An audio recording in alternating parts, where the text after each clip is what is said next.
Welcome to the Ambitious Coach Lab, powered by 90. I'm your host, Dr. Cam Lawson. Each week, we explore the real tactics, tough conversations, and breakthrough moments that drive coaching success. Let's jump into today's episode. All right. Well, hey, friends, I am so excited to announce that we have Chris Dawson with us today. Chris is a football extraordinaire, played quarterback at the esteemed Tulane Green Wave. Yep. Green Wave, right? Not Green Waves. I think we've talked Green about wave. We are Green all part of Wave. the same wave, yes. That's right. That's right. We've talked about that because my son's school is the Green Waves. Yeah, So that's it's unfortunate. yes, right. Should be Green Wave. Makes more sense. No, I love it. I've never heard of any school beyond Tulane with that mascot, so I think that's really cool. It is pretty cool. It's kind of a small world, right? Yeah. But Chris transitioned out of playing college football. He transitioned into coaching high school and then found himself working in coaching leadership teams on organizational health. So we're going to dive all into how he has this vision for how he's built his practice. And then we're going to talk a little bit more about how he designed the offering that he has. So I'm really excited to welcome you. So Chris, welcome to the show, man. Thank you for having me, Cam. Great to be here, buddy. Dude. So let's jump in. Like, tell me a little bit about your journey. I mean, obviously, going from football coaching into business coaching, there's obviously a story there. So why don't you share a little bit about how, the kind of a little bit of the journey? Yeah. So, grew up here in Raleigh, North Carolina, played football, basketball, baseball in high school, played football in college at Tulane, where I was a quarterback, never the quarterback, but played with some really great players. Wasn't sure what I wanted to do, while I was in college. And then I got a book from an uncle of mine about a football coach and a football team in Baltimore, Maryland, at the Gilman School.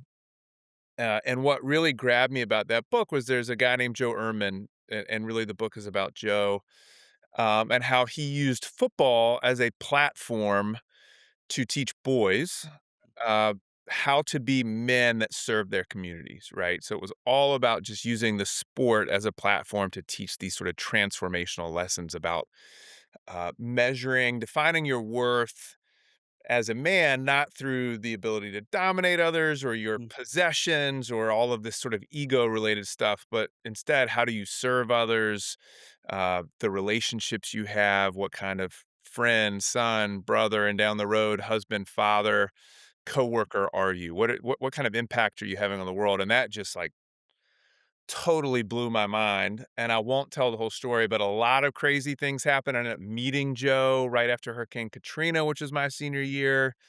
And lo and behold, like a year later, I was working at Gilman with Joe and Biff Poggi, who was the head coach. Um, and that was awesome. So I coached high school football and taught high school English for 17 years, 10 years in Baltimore, and then 7 years back in Raleigh, where I am now for the Broughton Capitals. This little helmet back here is my alma mater. My dream job was always to go back to Broughton as the head coach, and I got to do that for 7 years, which was awesome. And then as sometimes happens in the coaching profession, I didn't get invited back for an eighth year. So I had a decision to make, which was, do I want to continue teaching and coaching forever in high school, which is sort of what I had always envisioned for myself. But I realized I really didn't want to go to some other high school and be the offensive coordinator and then wait for another job to open up and maybe have to move. So I decided it was time to try something new. And I realized that I didn't know what my options were, right? Like, and I knew the school world. I knew your basic jobs. My dad was a lawyer. I understand that. I know what doctors and police officers and firefighters do, but I don't know what most of my friends do, or I didn't at the time. So I went on sort of a journey to figure out what I might want to do next. So I had um, coffee or lunch or a beer with a bunch of friends and then people they introduced me to for months. I was like meeting with someone every day and I would ask them, uh, explain what you do day to day, week to week. Um, Tell me, do you enjoy it? Do you find any meaning in it or sense of purpose? And could I do it tomorrow, like without having to go back to school? And so I learned a ton. And I started realizing that there's a lot of ways to do what I love doing in terms of teaching and coaching outside of schools. And so sort of started zeroing in on that. And then one of the people I connected with was Walt Brown, who a lot of your audience will know. Walt is the third ever implementer, and has taken more clients through EOS than any other implementer. And Walt is in Raleigh. Walt went to Broughton High School, where I went, and played football there, 20 or 30 some odd years before I did. And Walt actually was a volunteer assistant coach for me one year. My second year as the head coach of Broughton, Walt was a JV assistant. So I got to know Walt. Walt was awesome. Um, so I connected with Walt. He explained to me what he did as an EOS implementer. I'd never heard of that before. It sounded awesome. But it really wasn't an option for me. And we met, had a great meeting, and then he called back about a week later and said, "You know what? I have this idea. I have created this thing, this idea, this framework, this survey that I'm using with my EOS clients to really enhance the impact that EOS is having, not just on the leadership team, but the whole company. And it's had great results with my clients. It has really um, maximized the impact that I can have and that EOS can have. And it should be something that everyone is doing, but I don't have the time to turn it into something that everyone else is doing, right? Like I'm already totally busy with my, you know, um, 20, 25, 30 clients that this is my full-time gig. I need someone that can help me turn this into a product and offering that other people can use. EOS implementers, self implementers, even companies that are not running on EOS, right? Like this will help everyone. Would you be willing to come on and partner with me and help get this thing off the ground? And I said, absolutely. That sounds something I'd be really interested in. That hopefully I'm good at. That capitalizes on the 17 years of experience I have as a teacher and a coach, and maybe most importantly, is something that I really, really, really only want to do work that I think is making a positive difference in the world. I've never just wanted to like do a job just for the paycheck. And this seemed like a great opportunity to continue doing that kind of work. So Yeah. that may have been more of a story than you were No. looking for, but that's the story. I love that. That's so cool. I mean, so talk a little bit now, and for those that maybe don't know you or don't know Walt, like what does a day to day look like for you now that you've transitioned out of the academic, world and Yeah. football coaching world now into leadership teams? Just tell us a little bit more about kind of what that looks like on a daily basis for you. Yeah. Well, in some ways, I'm doing a lot of the same stuff in terms of building teams, teaching teamwork, teaching leadership, all the things that I was really passionate about with my high school players and students. But in other ways, my life is radically different, right? Like I work from home most of the time. I get to go have coffee and lunch with really interesting people, and that counts as work. Um, it has been a real godsend for my family at Mm, the point in time which this happened. I have an 8-year-old son, an 11-year-old daughter. They would have been probably 4 and 7 when I transitioned out of high school coaching.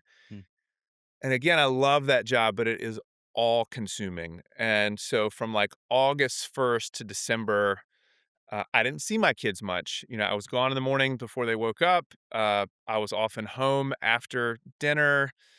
Even on the weekends, I'm watching film and having coaches meetings. So that was tough as a dad and a husband. And so one of the best things about this transition from a day to day thing is, right, like I can do the work when it makes sense for me to do it.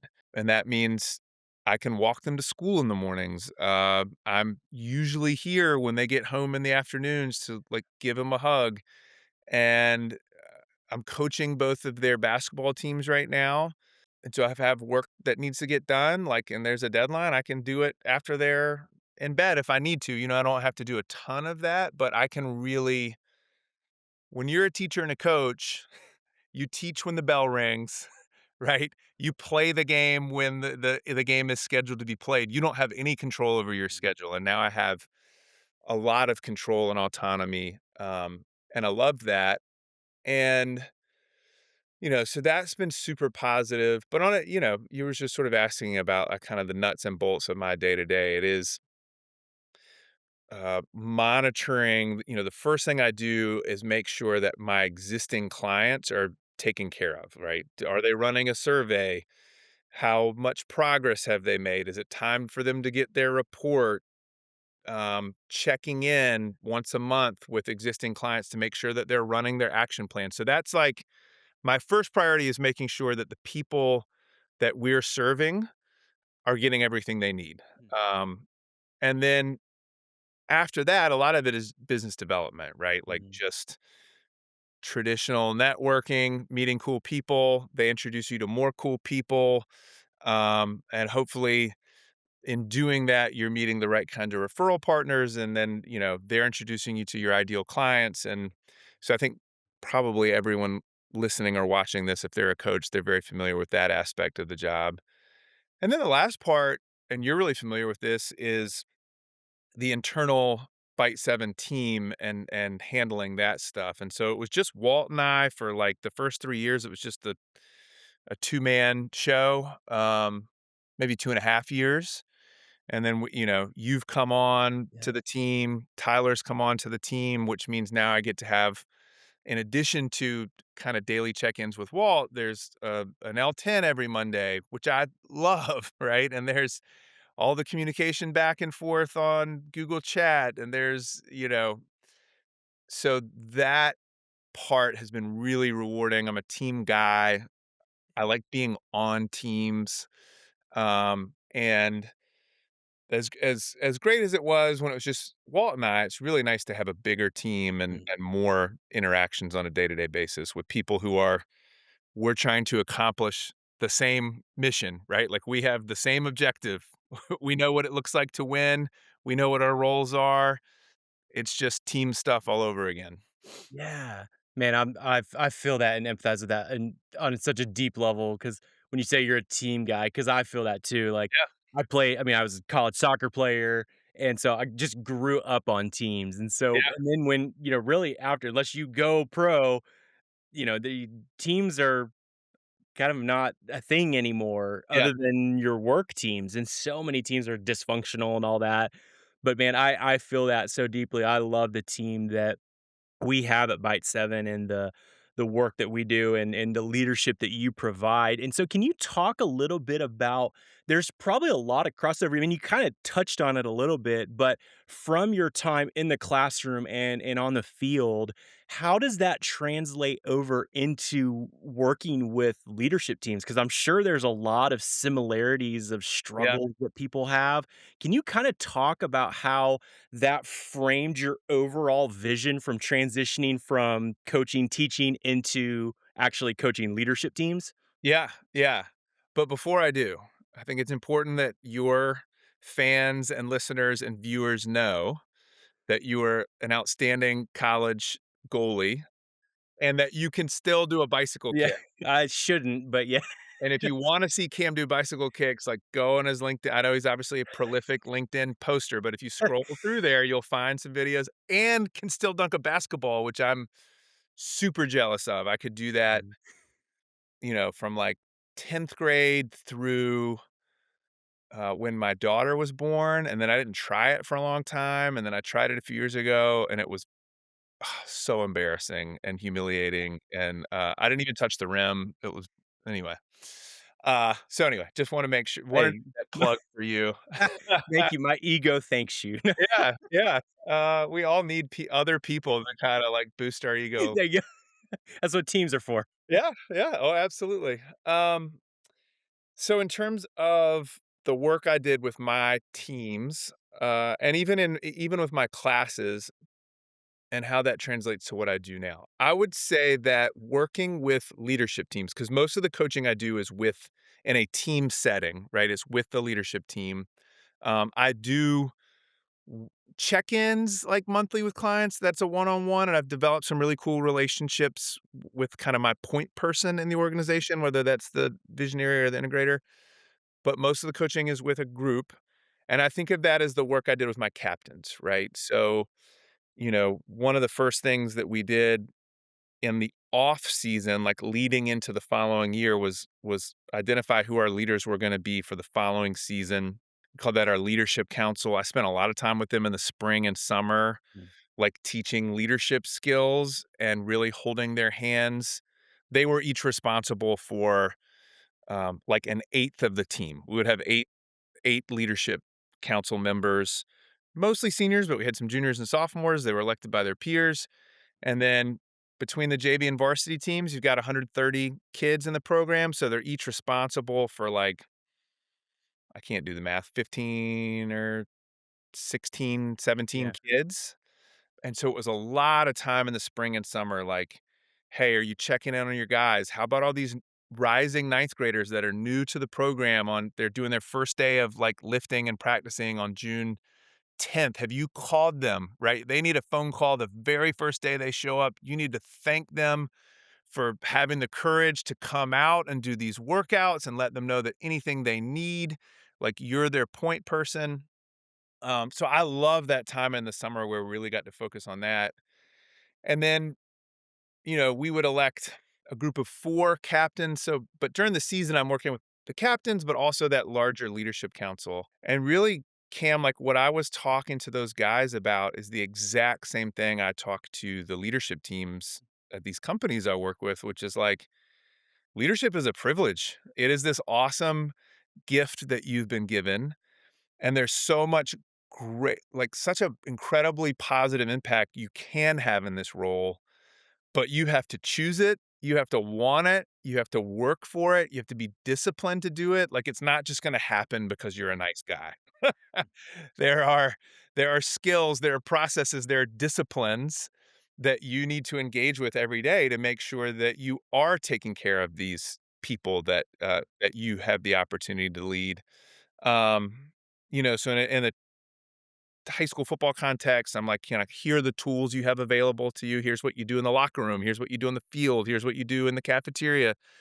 And then with our clients, most of whom use EOS, not all, but here's the tools in your operating system, right? Like you have these quarterly conversations one on one. You've got L10s, you've got accountability charts and scorecards. You have all these tools that you can use.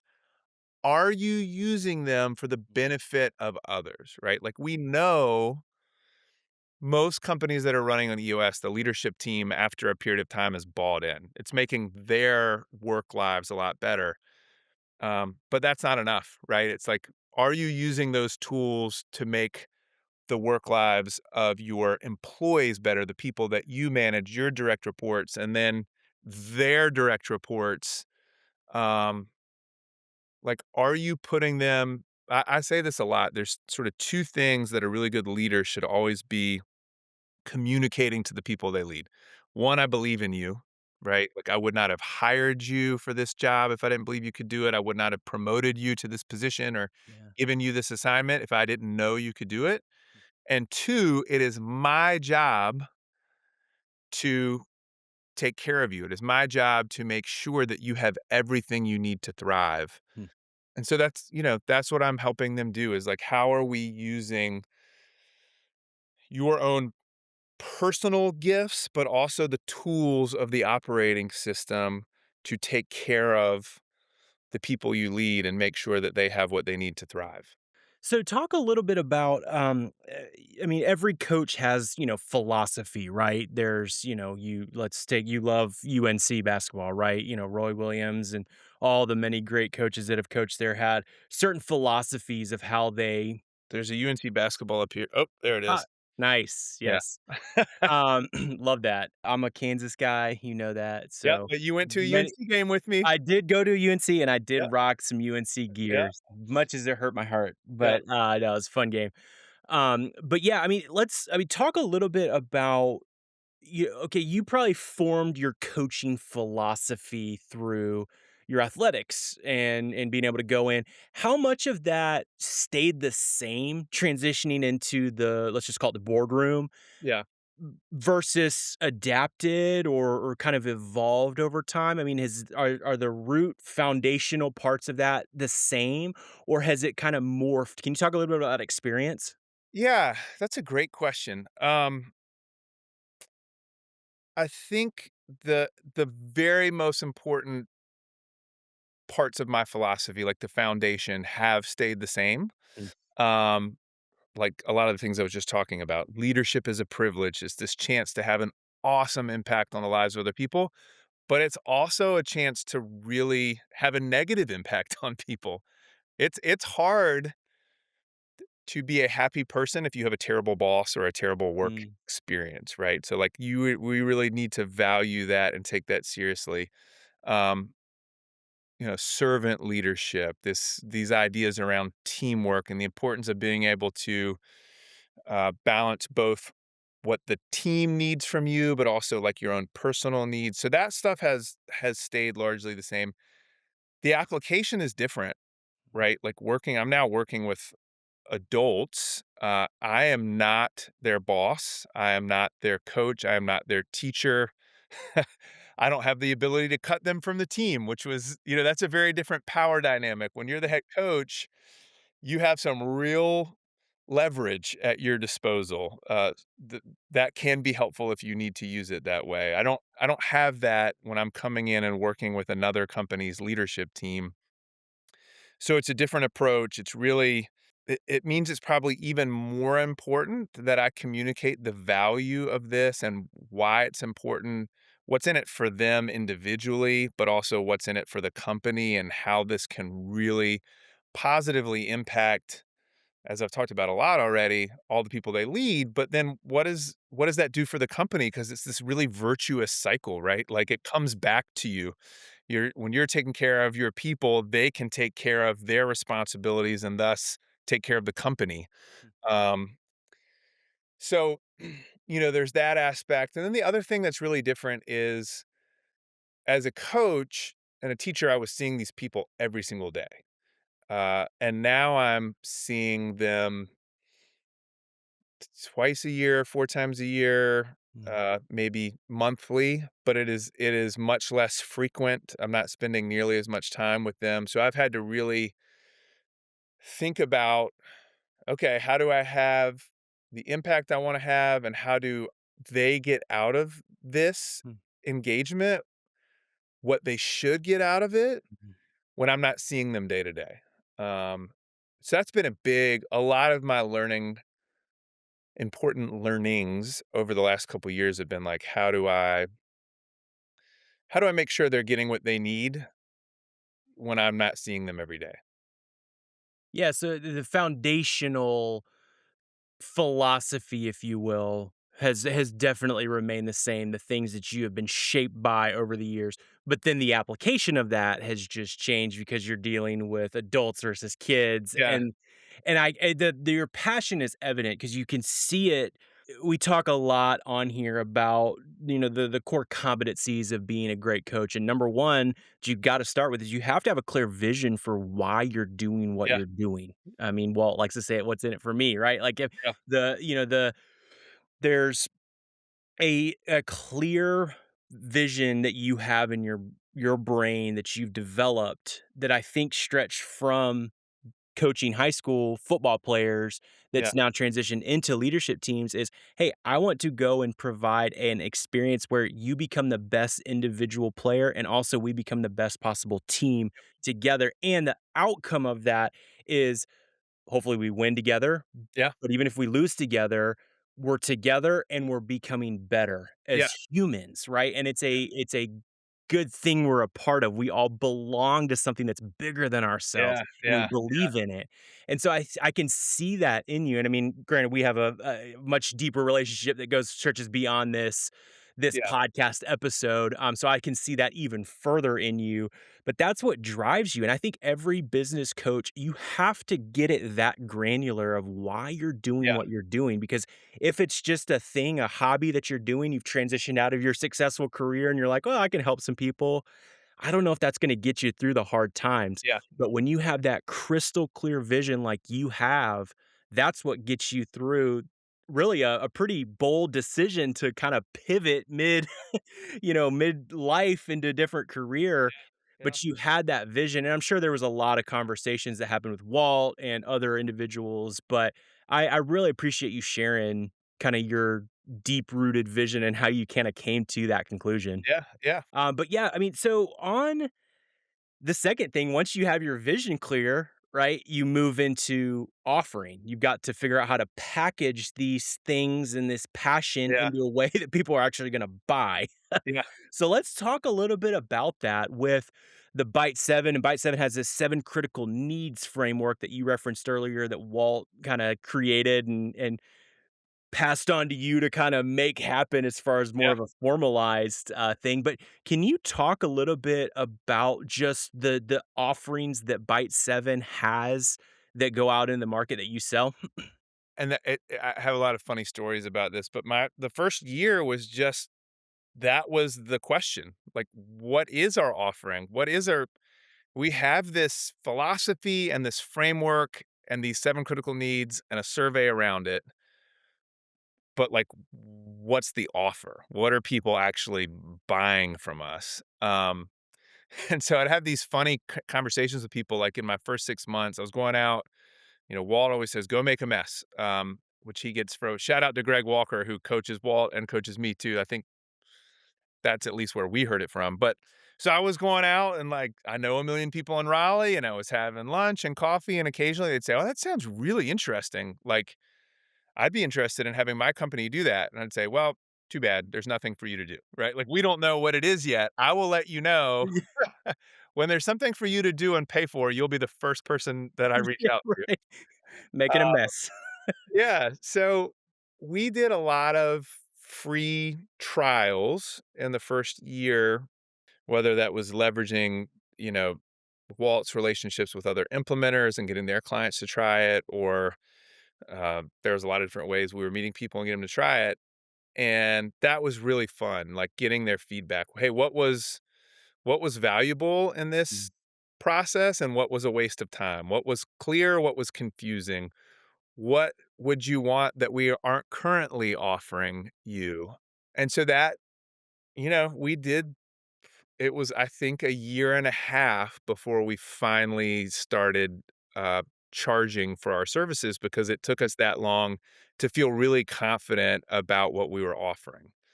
And so ultimately what we've kinda settled where we are right now, beginning year 4 of Byte 7 is there's 2 things that we offer. Everybody we work with takes the survey, so there's a survey subscription, you pay for a year, you can survey 365 times in a year or once a year, it's the same price.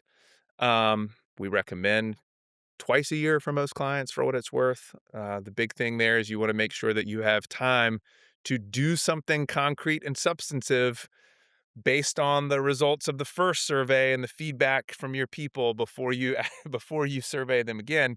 So everybody does that, right? Comes with this really great reporting platform. You have your user account. You can go in and make all these great comparisons between departments and managers and a lot of different ways to slice and dice the information. And then we offer coaching on top of that, right? So some of our clients are like, "Hey, we'll just take the survey results and do the best we can with it on our own, or maybe in partnership with our implementer. This is great. Thank you very much." Right. And we have resources for them and videos, and I'm here for calls, but I'm not their dedicated coach. So then the other thing that we offer is coaching on top of the survey, right? And when I'm coaching you, it is my job to make sure that you get the maximum value out of your investment in this process, right? So I'm going to help you make sure that you get maximum participation. And there's a lot of ways that we do that. And then I'm going to make sure that we get your leadership team into an action planning meeting to review the survey results as soon as we can after the survey is over. And we have this really robust action planning process we go through. And then I'm going to help the visionary communicate the results of the survey to everyone in the company to make sure that he really capitalizes on that opportunity to get buy-in and let people know that they're heard and, "Hey, here's what we're gonna do." moving forward. And then I'm checking in as an accountability partner once a month with whoever my point person is, and then but we're also getting together as a leadership team again, sort of halfway between surveys to make sure we're on track, that we're executing this plan. And then I'm setting up your next survey and taking you through your first year of the 7 critical needs and BITE 7. And that's the work I really really enjoy, because that's when I get to do all the things that we talked about earlier in terms of coaching. Yeah, there's probably a lot of value to that. I mean, I know I've been really guilty on, I'll see somebody post or an ad for some assessment online, and I'm like, "Ooh, I want to know what my Harry Potter, what house is." what house you on there? Right. Are you It's Hufflepuff? Are Yeah, you right. I think I'm Gryffindor. Gryffindor? Good for you. So yeah, yeah, yeah. But I mean, it's intriguing. It's a very clickbaity thing. I'm like, oh, I Yeah, want to find that out, and I'll go and do that. And then what I do with that, I mean, I haven't thought about that, little yeah, survey until this moment, right? And I never did anything with it. And again, that's a trivial thing, but yeah, even more personality based things, I'll go in and I'll go in and dive into it and get the results and like, cool, that's interesting. And I'll read through it real quick and then I'll never think about it again. yeah, But I'll take Colby, for instance. When I first did my Colby test assessment, found it out, we actually worked with an advisor who deep dove into the results with me yeah, and made it come to life for me. And I think that sounds like, I mean, that's very similar to what you're doing. It's hey, you got these results, do with it what you want, yeah, but if you wanna take some real action and you want some accountability on that from someone who deeply knows the system, I'm happy to help. And yeah, so that's kinda what it's after. I mean, so it's different tiers of offering where, "All right, we're gonna meet you where you're at." yeah, All right, that's fine. You just want you start all right, leadership team, and then we're gonna roll it out to the rest of the organization, then we're gonna talk about as a leadership team, and then execute and build yeah, rocks and all these things, cool. And if you want a little bit more, hey, let's actually deep dive into what this actually means. Let's talk through this as a team and have a facilitator who's going to help you think through it. If you want to get deeper, you have that. So I love that approach because there's two different ways that people can go. We can kind of meet people. We have the lower ticket item yeah, of very affordable for price for a year. I mean, that's incredible that you can go in and survey as many times as you want over the course of a year, because that makes sense. I mean, that's ideally, we wanna have a first initial score, and then we wanna hopefully do better.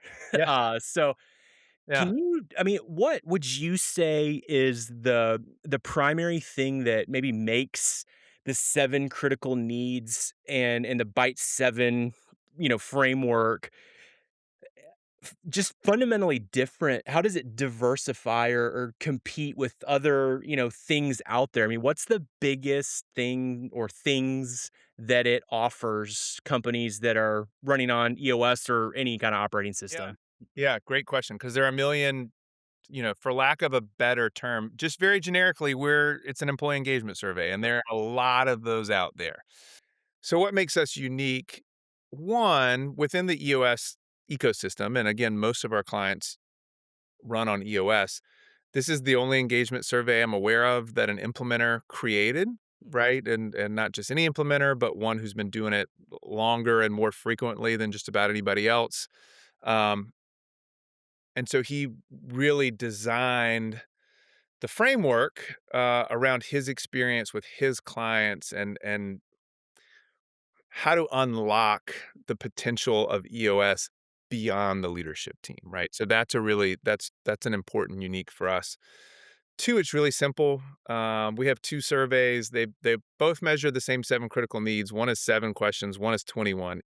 Both of them are short, simple surveys. So it's not a burden on the people taking the survey. There's no survey Mhm. fatigue, and it's consistent. The questions don't change from one time to the next. So when you get that baseline score and you're comparing your next survey score to it, it's apples to apples. You're not changing it every time around. And then third, and this is the most important thing, it is designed to be really easy. Shouldn't say easy. Easy is the wrong word. Really simple and straightforward to respond to the results, Mhm. because there's a lot of great surveys out there, and there's a million great survey questions you can ask and get all sorts of really interesting responses to.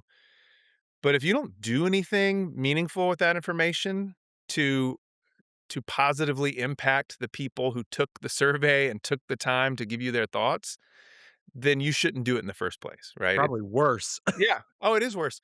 A, it's insulting to people to ask them for their Right. feedback and they're not doing anything with it. And B, yeah, people are gonna lose faith in you. Well, next time you ask for their feedback, why would I give them my feedback? They don't do anything with it. They don't care, right? So w- we have spent a lot of time thinking about how do the results that we get from the survey connect to tools in the EOS toolbox, Mm, um, which are similar to other, any good operating system has a sure. lot of the same tools. You might call them different things, but you're doing a lot of the same things. And we can map out where you're strong and where you're weak, especially where you're weak, to the tools that you can use to get stronger in those areas, to better meet those critical needs. Um, and so ultimately, what this is about is how do we make your operating system something that is benefiting everyone in the company? They can see what's in it for them. It doesn't feel like, oh, this is just another hoop I have to jump through or some stupid meeting I have to attend or this new like lexicon I have to use because the visionary has this whim. And to me, it doesn't make my job any better. In fact, it's annoying. Instead of getting that, it is, oh man, I get it. I see how this tool adds clarity to my work day to day, makes my work more efficient, makes my team operate more cohesively. Um, so I think that's what we do really well. Yeah, mapping it back to the tools of the operating system is so unique because there are so many, engagement assessments out there that are great. But again, it's kinda like those surface level assessments that you can go when it doesn't tie back into the heartbeat of what you're doing. Like, let's just take the EOS example. If you're implementing EOS, let's say with an implementer, you're paying them to help you build these tools into the heartbeat of your business. Yeah. And one of the things that EOS talks about a lot is vision, traction, healthy, right? So you're going to get your vision. Where are we going? What are we about? What is our end goal, right? Then you're going to start getting traction where we're executing on those things. And the one that seems to always be forgotten because I think it's hard to measure is healthy. Ideally, we get to a point where we're a healthy organization. And so this gives you that lens. And if you're an implementer, or a business coach and you're looking for another way to go back to the tools that you're already pushing, because I guarantee you there is a tool that an implementer has been pushing a company to actually implement maybe further down in their organization. Yeah. They just haven't done it. And then they're going to get the survey results and it's like, oh, well, yeah, you scored low and your employees feeling heard. And you've been telling them, hey, it's time to roll out EOS and run level 10 meetings further down the organization.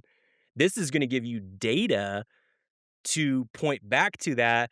Hey, yeah, your employees don't feel heard. You know what solves that?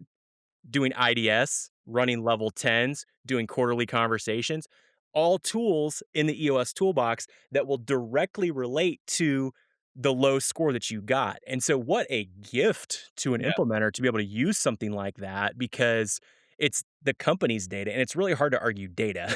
Yeah. So, and I think that's been a huge lacking thing in a lot of business coaches toolbox offering, if you will, is a way to measure culture and organizational health. So I love this approach because I think it it gives both the coach and the leadership team a path forward to address it, as Yeah. opposed to just this subjective like, "Uh, we'll just try harder," or "We'll try Yeah. to we'll have another pizza party," or Yeah. "We'll do a, retreat," or something. It's like, Yeah.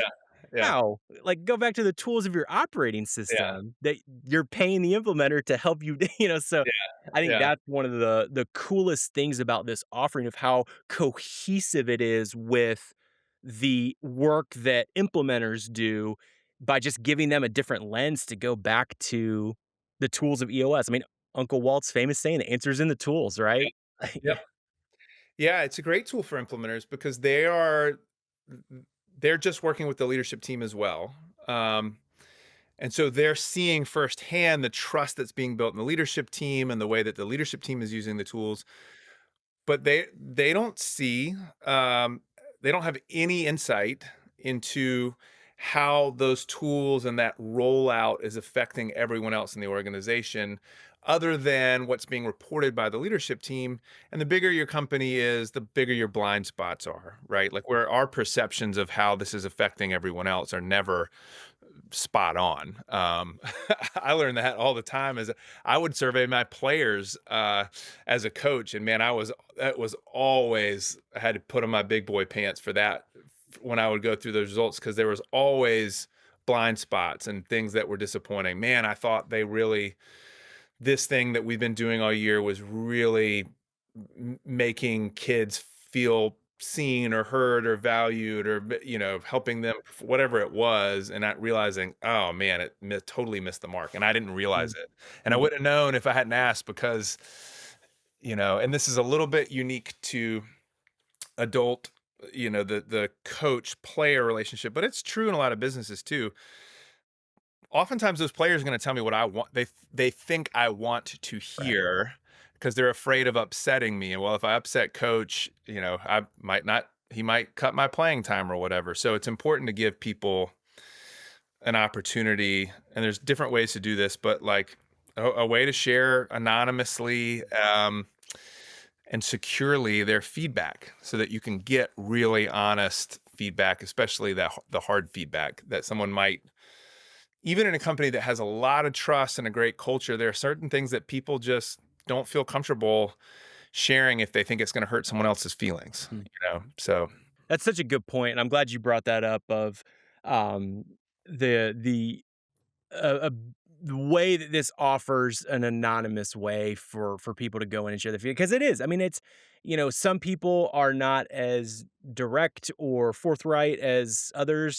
Some people will tell you their feedback, whether it's good, bad, or ugly, right to your face, and some are a little bit more, they're gonna sugarcoat it or maybe not give the whole truth because they don't, like you said, they don't wanna lose playing time or they don't wanna get fired.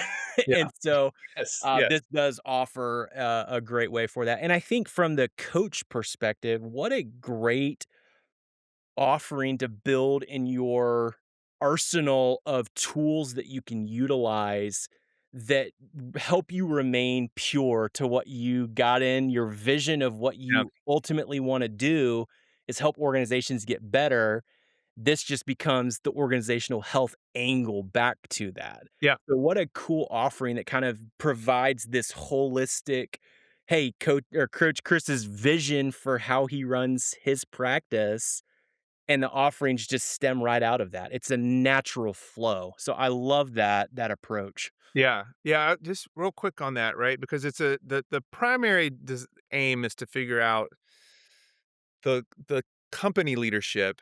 How is their leadership and the systems that they've implemented and the way they're executing affecting everyone else? But this is also a great way for the coach, the implementer, the guide, the whatever kind of coach you are, to measure your own implementation, Hmm. right? Like, man, how am I, what I'm teaching, the way I'm coaching, the support I'm giving, how's that affecting this client outside of the leadership team? So that can be a really useful way to, as a coach, to like improve your game.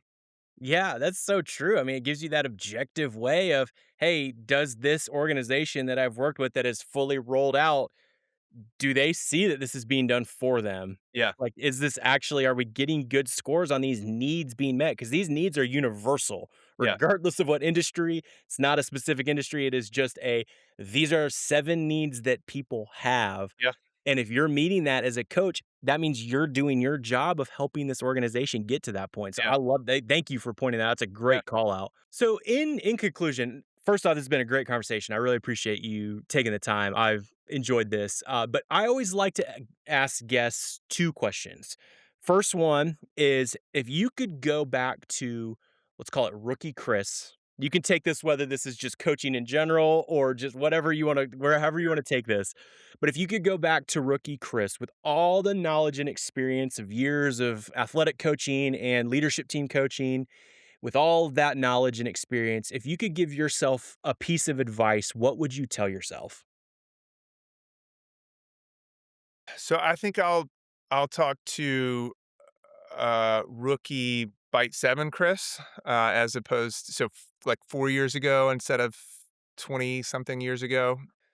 I had some apprehension around like how are these leadership teams going to respond to someone who's hasn't worked in a company before, who's only worked in schools and doesn't always know.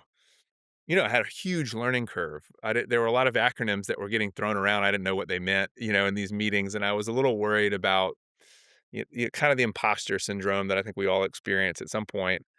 And what I learned is like it's important for me to learn that stuff, and I have been studying up, and I've learned a ton. But teams are teams, people are people, adults are just big kids. And I'm talking to myself here. The experience, Chris, that you have of coaching teams is really valuable. It is just as hard for an adult to be a good teammate as it is for a kid to be a good teammate. Like being a great teammate is a skill and it takes work. And so I think I would just sort of give myself a little bit of a pep talk like, hey, Mm. what you know is really valuable. You have a lot to learn, but you already know a lot that's really valuable that's going to help these companies because there's so much companies and teams have so much in common, right? Like you have to win. There's a scoreboard. You have to work together. Everyone needs to know exactly what their role is. The only way the team gets better is if every person on the team is developing individually. You know, there's burnout. There's all these things, right? So I think that's the advice I would give myself. That's a good word, and I to give you a little bit of a of an ego boost or whatnot, I think the work that you did of getting I think you said, between the JV and varsity, I mean, 130 high school kids, so teenagers, along with a massive coaching staff. I feel like football teams have, like, 70 Yeah, coaches, yeah. We and had then, we like had and like then 15 or 16 adults. right, right, so a lot, and a lot of those are volunteer. I mean, you are dealing with a massive amount of generational differences, volunteer versus paid, and then just teenage drama. I mean, I would say you're a leg ahead of most people because you were able to work with a lot of that, and I think you're spot on.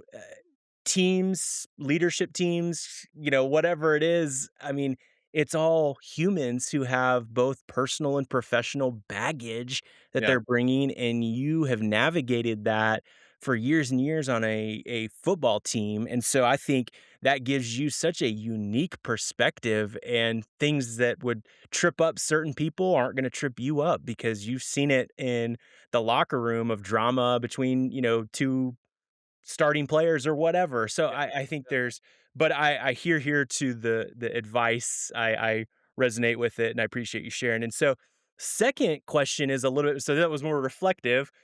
If we look a little bit more kind of into the future, or current state, let's say, what's a lesson you're in the middle of learning in this current moment?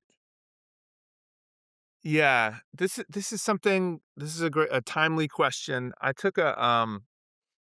got to take part in this really cool coaching development program, pretty intensive back in the fall, from a master coach, this guy named David Morelli, and I was learning a lot from these. Everybody else in the class was a professional coach, and it really got me to think about my own coaching.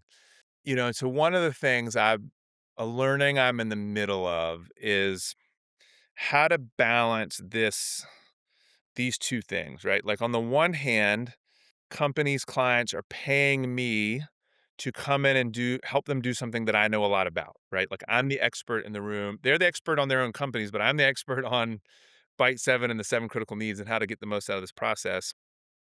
So I have a lot to say, but I think really good coaching is more about asking questions and facilitating a conversation than it is about telling them, right? Like Mm. when they discover their ideas and it's their own ideas coming from their conversation and it belongs to them, it's more meaningful. They're more likely to take ownership than it's if it's something I'm just telling them to do, right? So like on the one hand, I have this obligation to say, "Hey, this is what my other clients have done that has worked, and I would be careful about doing this other thing that usually doesn't work," right? Like I need to share that with them.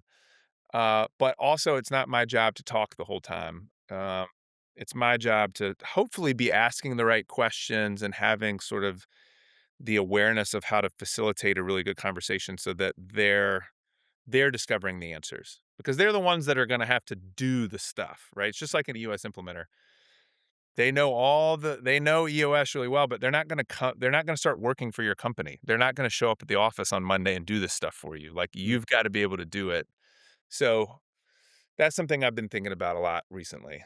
There's a lot of power in 2 sides of it. Jill Young and I talked a lot about this, but the power of the right question, right? So coaches are excellent question askers, Yeah, where they just know the timely question to ask, but they're also energetic listeners to where yeah, you're going into a room and you're able to listen and feel the tensions and emotions in the room and then ask that question that gets them to the place that they need to get to. yeah, I think that's the biggest difference between coach and consultant, right? Consultants typically stereotypical definition, but are paid for opinion, right? I'm going yeah, to bring in this high-end consultant upon communication and he's going to tell me what our issues are versus a coach is like, "All right, let's dialogue on this and facilitate a yeah, conversation and get the team to that conclusion." And yeah.